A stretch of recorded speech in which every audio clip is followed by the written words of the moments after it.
So in today's video, we are going to revise the remaining subsections of section number 149. So let us revise very quickly. So declaration by independent director. Independent director कैसे बताएगा कि वो independent है? So वो अपना declaration 3 cases में दे सकता है. या तो वो पहला board meeting of the company in which he participates, उसमें वो बता सकता है अपना इंडिपेंडेंस के बारे में, और in the first board meeting of every financial year जो होता है वहाँ बता सकता है, या फिर वो बता सकता है यहाँ पे in the he shall declare his independence in the immediate next board meeting.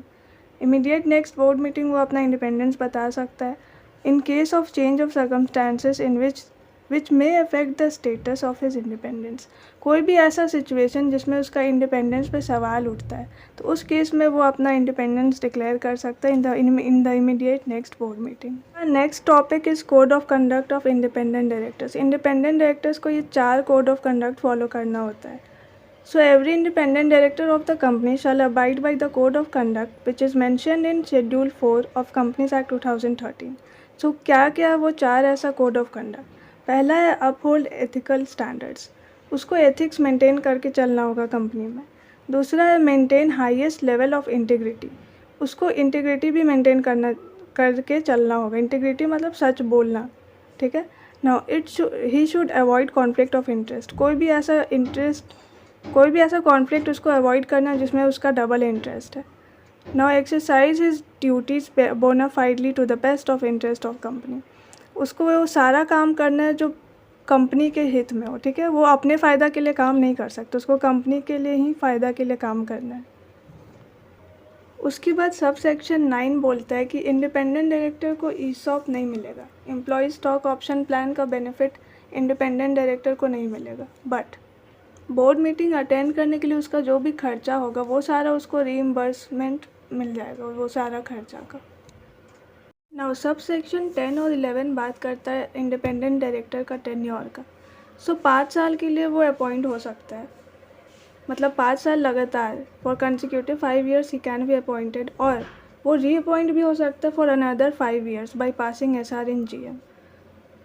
और फिर no independent director shall be appointed for more than 2 consecutive terms but shall be eligible for appointment after 3 years has elapsed since the date he ceased to become independent director.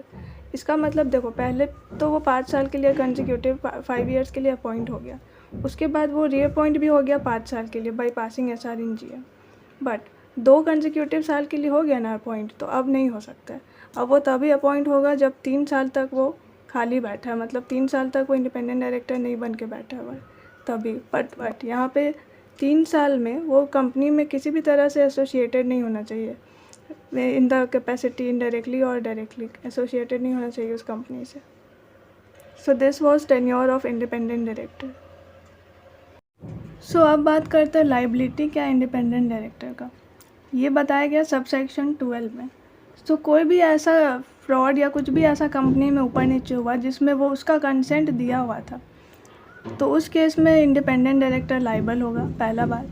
दूसरा बात ये है कि उसका knowledge, मतलब कुछ भी ऐसा हुआ और उसको इस चीज़ का नॉलेज था कि ऐसा हो रहा है, तो भी वो कोई एक्शन नहीं लिया, तो उस केस में भी इंडिपेंडेंट डायरेक्टर लाइबल होगा. See he is liable for those acts of omission and commission of company in which had occurred with his knowledge and attributed through board process, and he gave his consent or conveyance or he failed to act diligently. So जानबूझ कैसे किया, या उसको पता था ये हो रहा है तो भी वो कोई एक्शन नहीं लिया, he failed to act diligently, तो उस केस में independent director will be liable.